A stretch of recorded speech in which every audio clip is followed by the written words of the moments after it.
بنی اسرائیل کا ایک قصاب اپنے پڑوسی کی کنیز پر عاشق ہو گیا۔ اتفاق سے ایک دن کنیز کو اس کے مالک نے دوسرے گاؤں کسی کام سے بھیجا۔ قصاب کو موقع مل گیا اور وہ بھی اس کنیز کے پیچھے ہو لیا۔ جب وہ جنگل سے گزری تو اچانک قصاب نے سامنے آ کر اسے پکڑ لیا اور اسے گناہ پر آمادہ کرنے لگا۔ جب اس کنیز نے دیکھا کہ اس قصاب کی نیت خراب ہے تو اس نے کہا، اے نوجوان، تو اس گناہ میں نہ پڑ۔ حقیقت یہ ہے کہ جتنا تو مجھ سے محبت کرتا ہے اس سے کہیں زیادہ میں تیری محبت میں گرفتار ہوں، لیکن مجھے اپنے مالک حقیقی عز و جل کا خوف اس گناہ کے ارتکاب سے روک رہا ہے۔ اس نیک سیرت اور خوف خدا عز و جل رکھنے والی کنیز کی زبان سے نکلے ہوئے یہ الفاظ تاثیر کا تیر بن کر اس قصاب کے دل میں پیوست ہو گئے اور اس نے کہا، جب تو اللہ عز و جل سے اس قدر ڈر رہی ہے تو میں اپنے پاک پروردگار عز و جل سے کیوں نہ ڈروں؟ میں بھی تو اسی مالک عز و جل کا بندہ ہوں۔ جا، تو بے خوف ہو کر چلی جا۔ اتنا کہنے کے بعد اس قصاب نے اپنے گناہوں سے سچی توبہ کی اور واپس پلٹ گیا۔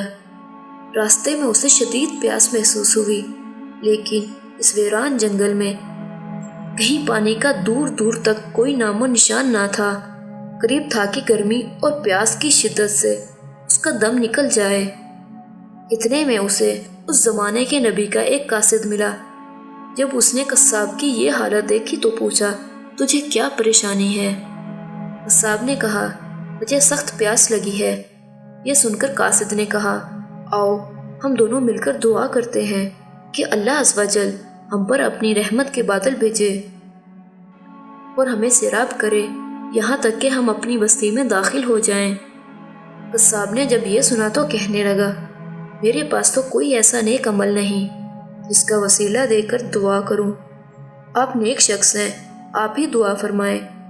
اس قاصد نے کہا، ٹھیک ہے، میں دعا کرتا ہوں، تم آمین کہنا۔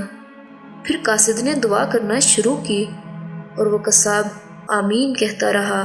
تھوڑی ہی دیر میں بادل کے ایک ٹکڑے نے ان دونوں کو ڈھانپ لیا اور وہ بادل کا ٹکڑا ان پر سایہ فگن ہو کر ان کے ساتھ ساتھ چلتا رہا۔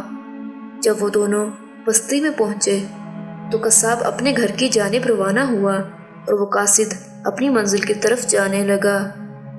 بادل بھی قصاب کے ساتھ ساتھ رہا۔ جب اس قاصد نے یہ ماجرا دیکھا تو قصاب کو بلایا اور کہنے لگا، تم نے تو کہا تھا کہ میرے پاس کوئی نیکی نہیں اور تم نے دعا کرنے سے انکار کر دیا تھا۔ پھر میں نے دعا کی اور تم آمین کہتے رہے، لیکن اب حال یہ ہے کہ بادل تمہارے ساتھ ہو لیا ہے اور تمہارے سر پر سایہ فگن ہے۔ سچ سچ بتاؤ، تم نے ایسی کون سی عظیم نیکی کی ہے جس کی وجہ سے تم پر یہ خاص کرم ہوا؟ یہ سن کر قصاب نے اپنا سارا واقعہ سنایا۔ اس پر اس قاصد نے کہا، اللہ عز و جل کی بارگاہ میں گناہوں سے توبہ کرنے والوں کا جو مقام و مرتبہ ہے وہ دوسرے لوگوں کا نہیں۔